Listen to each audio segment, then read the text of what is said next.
Welcome to Carolina B. I'm so excited to introduce panels. They make my job a lot easier when there's a panel here. For those of you who don't know me, I'm Daniela. I'm VP of Platform Enablement at Element 451. We have the best room in the conference, so if you haven't been to Carolina B yet, welcome. If you have, stay here because this is where all the good sessions are. I'm super excited for our next session and our panelists. So this one is actually really important for me because it's called Making Tech Make Sense. And I know we've all been there before, and I know we all need to know how to make sense of our technology. So I am happy to introduce our panelists. My dear friend and colleague, Kelly Sinacola. You know her as the VP of Data Integrations at Element 451. She is joined by Gary Moser, who is the Chief Information Technology Officer at Kern Community College District, and Tom Andriola, who is the Vice Chancellor for Information Technology and Data and Chief Digital Officer at UC Irvine. Officially, the winner of the longest title at this conference, sir. Congratulations. Please welcome our panelists. Awesome. And it is technically after lunch. So we are going to move our bodies a little bit. We're starting with a quick non-technical poll. So as you can see on the screen, what is your biggest challenge when communicating tech rollouts? So this is a question for all y'all.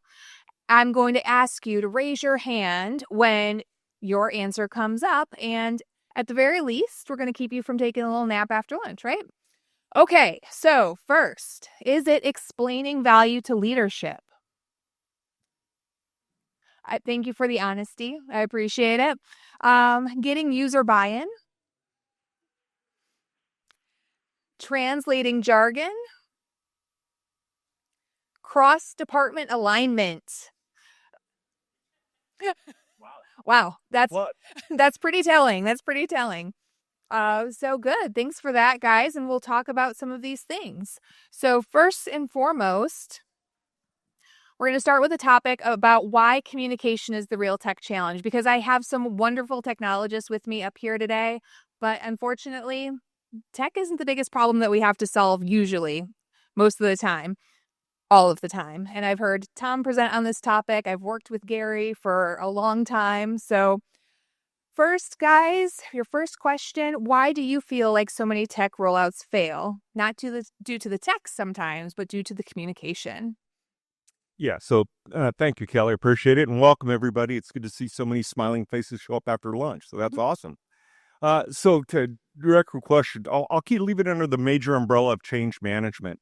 I think that's a crucial factor in how technology is communicated, how it's worked with various departments and groups. I saw so many hand goes up on that last question. It just resonated very, very well. You got to look at things along like, is there true leadership buy-in? That's one of the challenges we face. Have the requirements been communicated effectively before you looked at the features so you know what you're looking for rather than having a product and then trying to find a solution for it? These miscommunications along the way can definitely delay your project from being successful, and possibly some passive resistance can come into play that can definitely thwart your efforts and energy in providing great solutions to that. So I would suggest those are some of the things. Change management covers a wide variety of topics. I don't want to take up all your time. You can take a look at those, but I think some of those things in terms of providing the value, in terms of communicating frequently, often, and amongst all the stakeholders. It takes a little time, but if you do a little preparation up front, the solution usually seems to work out better in that communications process. So I'll turn it over to my colleague and share that. So Gary and I both like to talk, so they figured the solution was just give us one mic between the two of us. So just so you know what you're up against today. It was strategic. It was strategic for sure. No, so Gary made some great points. I'm going to say, add a couple of kind of like on top of him. So much of making progress happen, kind of moving from here to there, whatever here and there mean, is about people understanding the why. And I find that, like in my role, I spend a lot of time in what I call storytelling mode. Why are we doing this? right? And so helps, number one, get people the opportunity to connect into the bigger picture for the why. Because we're all at our institutions because we want to be there. Most of us don't, there are lots of other ways to make a living and make more money, but we choose to be in higher education because we love the mission, we love our students and all that. So finding a way to get people to connect to the why we're going to take this step, we're going to make this journey, is a huge part of, I think, getting that kind of buy-in and that resonance. It also gives you the opportunity to say, okay, if we all understand and buy into the why, top to bottom and across our silos, because that was the other thing. The last question was all really about our silos and working across silos. Then what's your role in that? And that becomes the question that creates the conversation. I would say the second thing I do beyond the storytelling is asking questions and so what's your role in making this change happen? If we want to create a seamless student experience, take the friction out of the student experience so that our students don't have to deal with the complexity that we create by our silos, what's your role in helping bring that friction down? And then I stop and I listen and I connect the dots for people. And then you realize we're all trying to fight towards the same things. So those are some of the strategies that I find in terms of trying to figure out how to deal with getting users to want to change, getting people to look outside and work with colleagues across their silos. Great. And as a certified change management professional, could not agree more. Whether it's the ADKAR method, whether there's any other method used in change management, it's important for people to understand what it means to them and why they should care. And those are two of the big principles there. And just a perfect segue from Tom's point, how do you move from feature talk to storytelling and to storytelling about the value of what you're bringing in as well? Yeah, so that's an important part. And storytelling is that entity or that idea that gets you to move forward. So let me preface it by going back to the beginning of an issue that you're trying to solve with a technology solution. Having that conversation internally about what the requirements really are. So you go and look to find the feature set that matches those requirements. Then you go on to the storytelling part, which for me, I like to use it in terms of whatever department I happen to be working with these student services, HR, it doesn't matter. You've got to work with them on the business processes to make sure that whatever that requirement is addresses those business processes that you've been trying to work with so the communications become solid.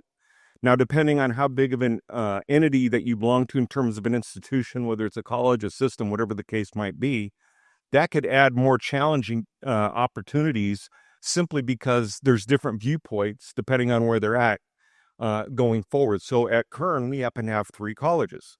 The closest one is an hour and a half away from the other one, let alone the 11 centers that we have in our geographically dispersed Central California that we have. So having this ability to make sure that everybody is on board with the business processes to get the feature set to then, as Tom alluded to, tell the story to be successful in the rollout of the technology that you have and working with those stakeholders to understand what the business processes are. I have an idea of what happens in HR or finance or student services, but I am certainly not the expert in A&R. I am certainly not the expert in financial aid. So having Nobody is. Certainly not the government, but that's okay. That's a different topic. So those are the important things that you have to look at. And as Tom already alluded to, we both have a tendency to like to talk. So I'm going to hand the mic over. No, you've always got a lot of very, very good to say. So we all don't mind. So, this is an interesting question. Right? I was thinking about this one because, the whole feature thing is a necessary conversation because you have to understand what the requirements are. It's also a dangerous conversation because I try to stay away from it. My personal thing is like, pull it up. Let's pull the conversation up. Let's stay to the why. Features are about details. Details will be figured out.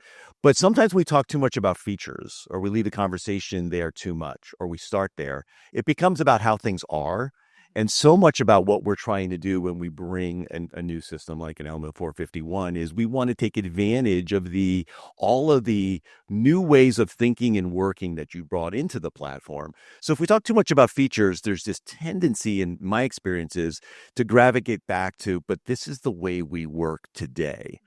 And usually the reason we're doing the project is because we want to work differently, hopefully better tomorrow. And so, to me, it's like, the features have their place, but it should be way later in the conversation versus sometimes what I see happens, and I'm sure you've seen the same thing. It's the whole conversation about which software we're going to choose is about features versus which is the one that really fits the way that we want to run our institution. In some cases, which company culturally seems to fit well with us, who we think will partner with us when we get to those points of, oh crap, how are we going to make this work? So be careful of being dragged into the feature conversation too often and too early would be my advice. And that has been the most interesting part of my career journey now in solution engineering, coming from consulting, because we will hop on a demo and they're like, well, I would like to see your appointments module. I would like to see your application. It's like, what problem are we trying to solve? We can show you all the shiny buttons, but let's first get to the problem and build a solution around it. Yeah, to add to that, it's really interesting, and not that at this event, so exclude that. But let's pick something generic. You go to something like Educause, right? And you see vendors displaying all their wares and you get pulled into what they're telling you. Not that they're not telling you the truth, but nonetheless, there's so many shiny, dangly features that we send a team to go like for Educause and they look at product X, whatever it does, and you ask what they learned back when you come back. And even though they're on the same team, they come up with 3 different products they want to use that essentially do the same thing. Mm-hmm. So it's part of that challenge in communication of setting the stage. To your point, Tom, I agree with you 100%. What are we trying to solve? We've got to make sure that it's extremely clear so we don't just buy the new shiny object that's hanging on the Christmas tree. We've got to pay attention. Yeah, absolutely. You reminded me of something that I've seen happen maybe more than once in my career. That focus on show me the appointments module is a thinly veiled resistance management technique, because what I really want to do is to show, because it doesn't work like mine does today, that your software sucks and we shouldn't buy it and I should just be allowed to do what I've done for the last decade. I don't know if you've ever seen anyone in your organization act this way, but it happens. Say it's not so, Tom. And Gary, you wouldn't be saying that they came back from Educause saying that they got the best T-shirt, so maybe it's the best software product, true, right? So you got to look at things at first. Well, it's going to be in Nashville this year, so you got to pay attention to that. Yeah. Cowboy hats this year. Got it. So how do you guys choose to tailor messages to technical versus non-technical audiences to make sure that your message gets across? Well, you said it kind of in the question the way you asked it. You got to understand they're different audiences. One size does not fit all, and especially in the largest college in our district, Bakersfield College, there's a lot of people there. A lot. And you can't just say, I'm going to tell you something and it better fit for everybody and hope it does. That's not how it works. So you tailor the message, and I like to tailor the message based, again, previous comment I made on the discussions we had of what problem we're trying to solve and how does it help your business processes, whatever that might be, so they see the loop. As it comes back and you find out more information, say, this is really going to be a solution for us. I can't wait to do it. Rather than you're forcing it on me and I don't have to play and you can't make me. Not that ever happens, but never, ever. So I think those are the important things, is to tailor it to your audience, know your audience. When I give the board a presentation on X solution, it's certainly not the same presentation that I just got done going to financial aid and sharing with them how Element 451 can help what they do. It's a different audience. They have different criteria. The board cares about 2 things, students and costs. Once you get past that, you're good. Financial aid has a little more detail that you need to pay attention to. Same with an A&R, HR, finance, whatever solution is, especially in our world of AI. Be careful. Well, I'm going into a sideway here, but be careful about the prompts that you ask an AI solution. How you say it is what you're going to get back. So be careful you get what you ask for. Mm-hmm. Pay attention to that. Yeah, and Gary there was so much in there to be able to kind of comment on. People that have a role like Gary's and mine's, I think we feel like we're like the ultimate translators, right? We have to walk into a room, and it might be with the board, and it might be with the IT team, and it might be with the enrollment management team. And we have to understand the audience, what their hot buttons are, and speak the language that they understand rather than try to make them speak our language. And I talk about this with IT teams all the time. It's like, no geek speak. If we can't bring this in a way that our colleagues can understand, then we're just not going to the meeting. Let's keep working on it. And so I think we talk about, like, know your audience, understand their hot buttons. And this takes work. So it's like, your board is looking for certain things and they don't care about a lot of others. So only talk about the things they care about. And if they want to drill down, then let them drill down with their questions. Don't presume that they understand, but know what they're looking for. Same thing when you go to, you work with your functional people or when you work with your AI team. So much of it is really tailoring the message, which is why storytelling becomes like the key skill, is because you have to be adaptive with your stories. There's a common theme, right? That's like, at the end of the day, the knight kills the dragon. But how you tell the story will depend on the audience that you get into. And after 2 decades in higher ed now, it's remarkable to me how similar the marketing department is to the IT department. Watch your tongue. I know. And the IT department needs the marketing department because those folks are very good at explaining and sharing information. And they're oftentimes at odds, but they're both trying to do the same thing, just with a different tool set, for sure. True. Well, and so especially in the state of California, where you guys both are, how do socio-demographic factors like hierarchy, digital literacy, geography, we talked about the vast distance that the Kern County Community College District covers, for example. So how do those socio-economic, socio-demographic factors come into play when having these conversations? Yeah, I think you said it real well. We briefly talked about that because Kern, as you mentioned, all our 50,000 students are spread out over the largest geographic area of any district in our system. We go from the I-5 down the Central Valley all the way to the Nevada border. And so we cover a lot of ground. The students in each of those places are different. They have different needs, different requirements, different availability. So planning accordingly for their communications, and I say communications because as whatever we do that touches them, and often technology is their first touch point, regardless of what, it's usually in the day website, but now it's much, much more, especially with your CRM solution, right? You're going to be proactive about this. We've got to be very, very clear to include our students in those communications processes. We can't forget because that's who we're serving. That's how we have to make sure. In our case, and I can't remember if in your case, Tom, we have a student that sits on our board of trustees, full voting power, can comment. They ask some very good questions. So going into that presentation, going into that discussion, you need to make sure that the students' issues have been talked about or at least made available to them so they understand the information. It's very, very crucial to do that. So I'm going to suggest to you that might be something you want to look at. And I think I segued from your question, but I hope that's okay. We'll go from there. Kelly. But that's one of the things that I think is very, very important in us moving forward on these scenarios and how we're going to be able to future-proof. I shouldn't even use that word. Temporarily deal with the solution that we have because solutions are coming so quickly. Let me phrase it that way. Yeah, there's a lot of different directions you can go with this question, right?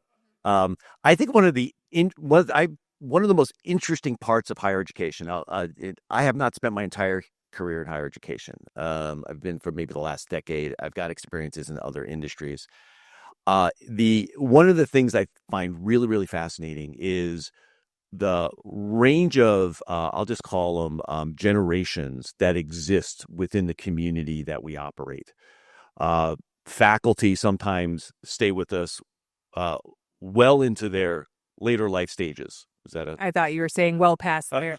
I was thinking about that and wondering if you were recording and didn't want to be on record with that. Sure, they're bastards. There you go. There's a good, nice way of saying it. And then, of course, we've got young students who are all about the way that's up and coming, right? You think about, the first set of students who came, who walked around with a phone in their hand, right? Or the ones who were more apt to look at social media than look at an email.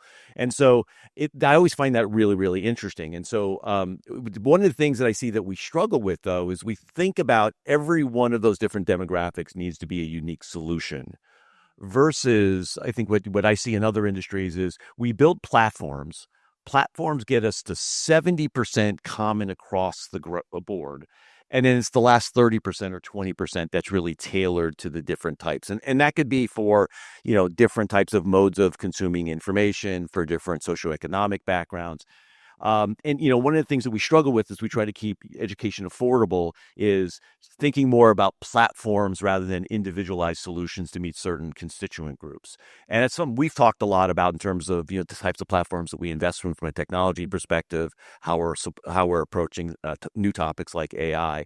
And it's one of the big complexities that you don't really have that if you're a food manufacturing company, right? Or if you make medical devices, you just don't have that same demographics of all across the board from 15 to 85 are in the community, and they have very different ways in which they interact with the world.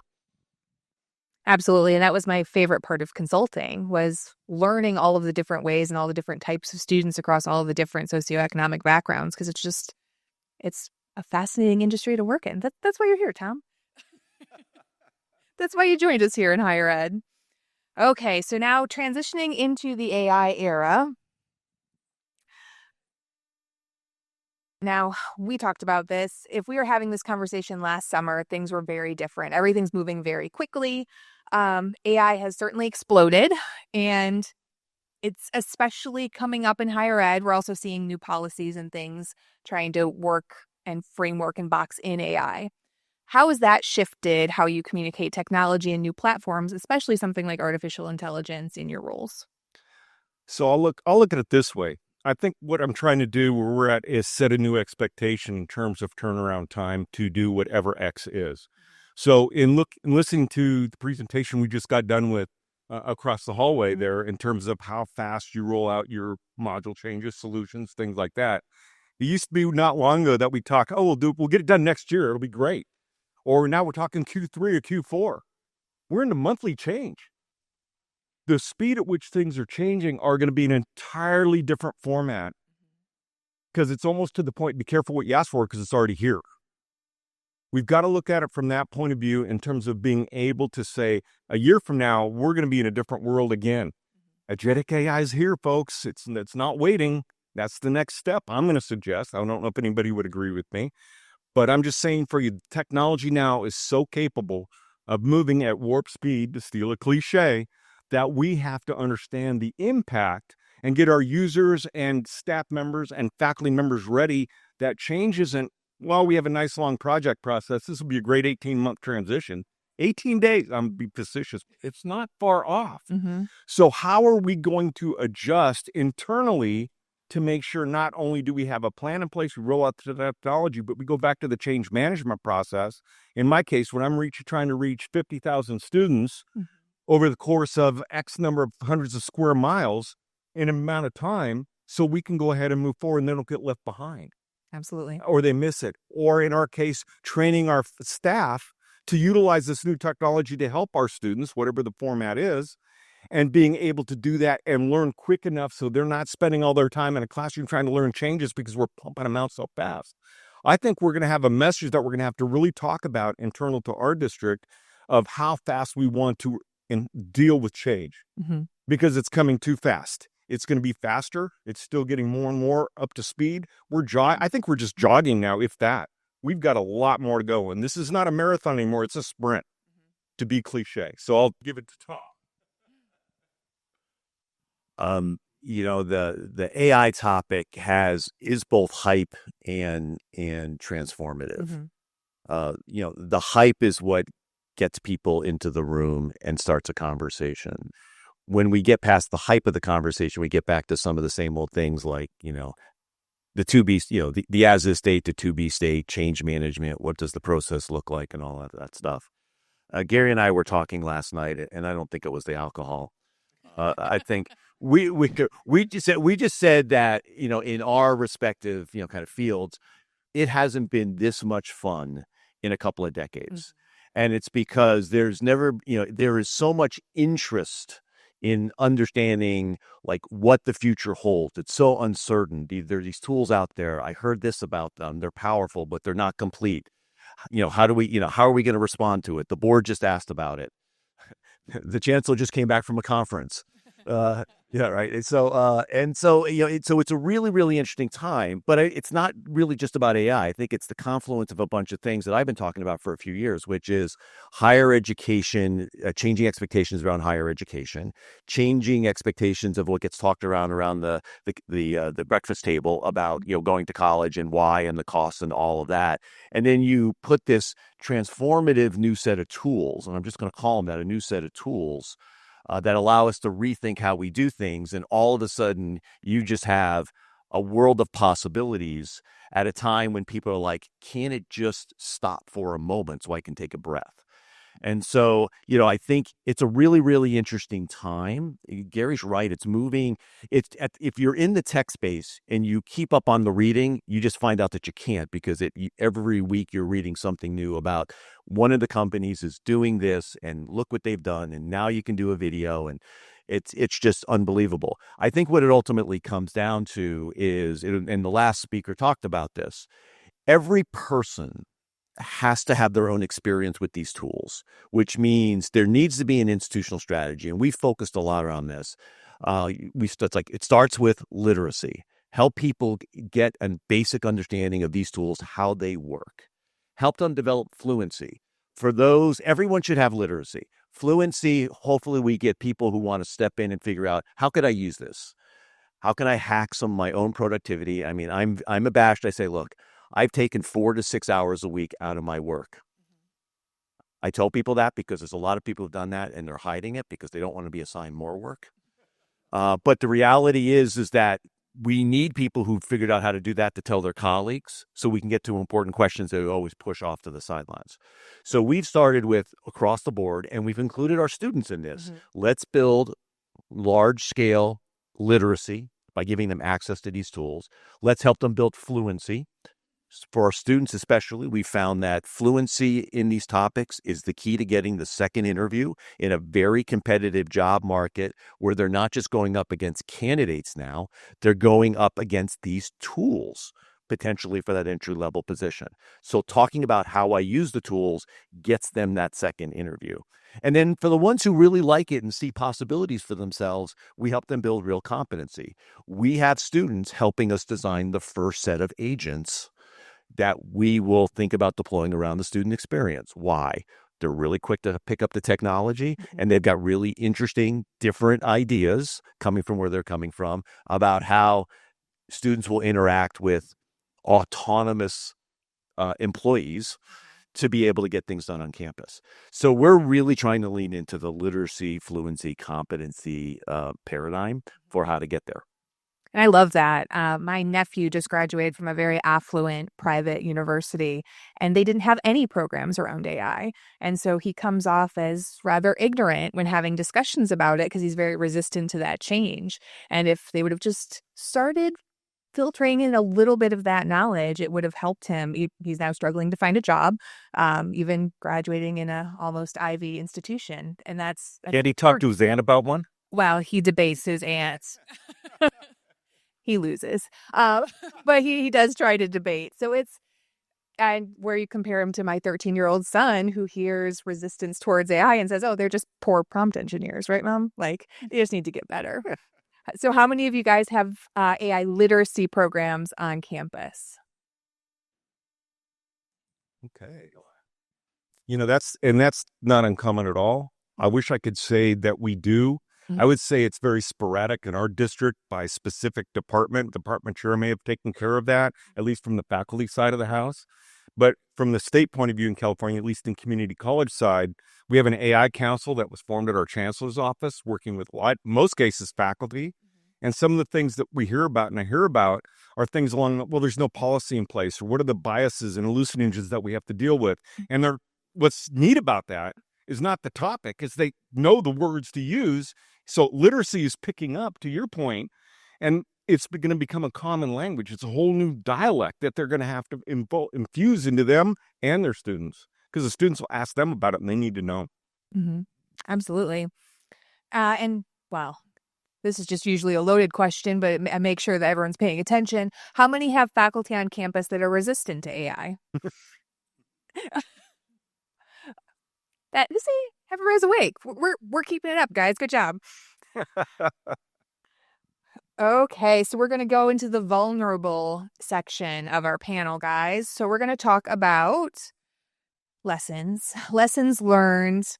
What's one mistake you've had to learn the hard way in technology communications and rolling out a project and having failure? So what's one of your failures that you want to be vulnerable and discuss with our lovely group of friends here? Sitting on this panel. No, shit. No, aside from that, Kelly. That's a really good question. So about 2 years ago at Kern, we went through significant leadership change. Chancellor, two of the 3 college presidents, 4 of the 6 vice presidents. Nothing bad happened. Nobody went to jail. Just to let you know. But nonetheless, we went through significant change. So what did that do to the projects that are in work at that specific time? We had to resell everybody to ensure that we have leadership buy-in to that aspect of it.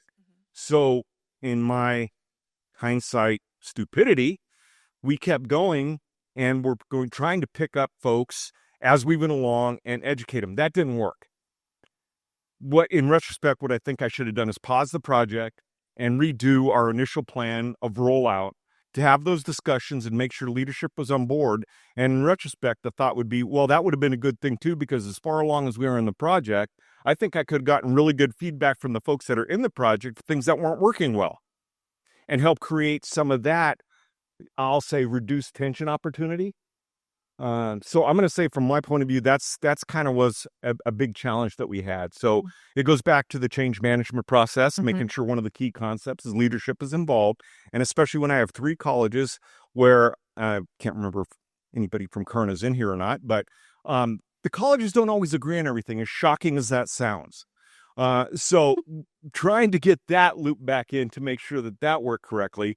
And in retrospect, just to share, the new leadership change, I think, actually helped because it was a tough buy-in on one of the projects that I'm referring to do that. And we ended up canceling. By the way, that was your opportunity at 451, but we ended up canceling it because of the new direction and new things that we found. So I'm going to suggest that was a misstep on my part.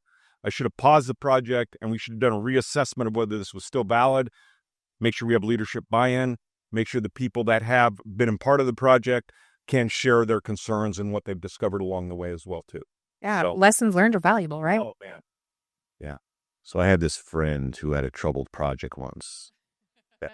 So I want to give a little context here, right? So over the course of my career with different types of roles that I've had, I count the number of projects I've been involved in and had a role in either actively a part of the project or sponsoring in the 3-digit numbers. I mean, it's significant. So I have a lot of data points. And so what happens when you have that many data points, like most things in life, you get like sixth sense sort of things. And so then you kind of step back and you're like, what are some of the common themes? When you've had that many, you've got a lot of failures, right? Because there are a lot of project failures.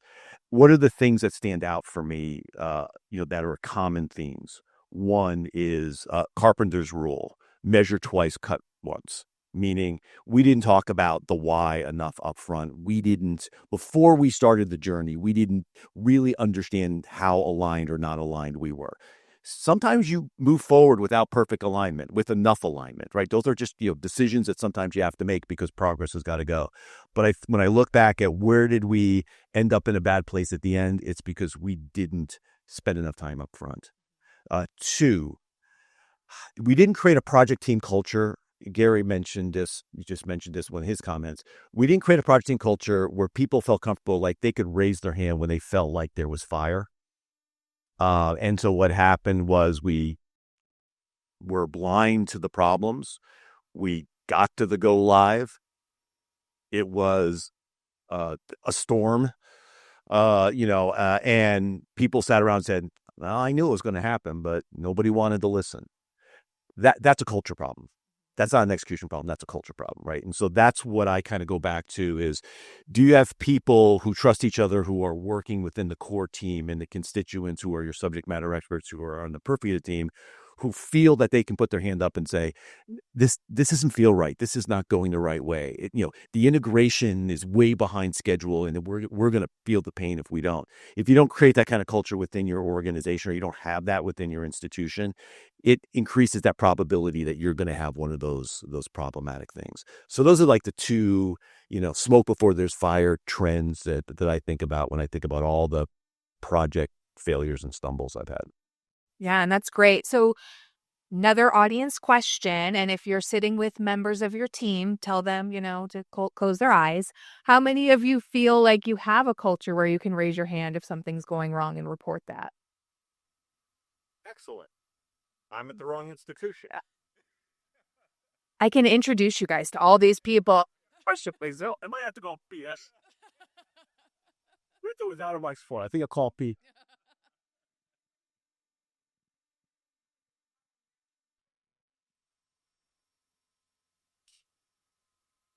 Yes. You got to follow up. Wait. Yeah, so the comment was there's a difference between being able to speak out and say something's going wrong and being heard on that and altering the course of anything happening. I feel that. I've certainly been at organizations where I'm loud. It takes a lot to shut me up. So, of course, I'm going to, as long as we've known it. Say what? Privilege. So, yeah, I certainly understand that point. And I've been involved in both types of organizations, too. So what's one strategy, guys, that you always use now?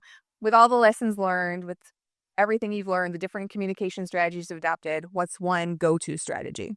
Yeah, so I'll just say up front, I like to go down and talk to the end user on occasion in a given, depending, just a temperature check and see what that might look like. So, granted, sometimes it's by Zoom because of the distances between our entity, but nonetheless, giving the opportunity to say, how's it really going? Tell me what's going on. Because sometimes the information doesn't flow up and down as clear as it should.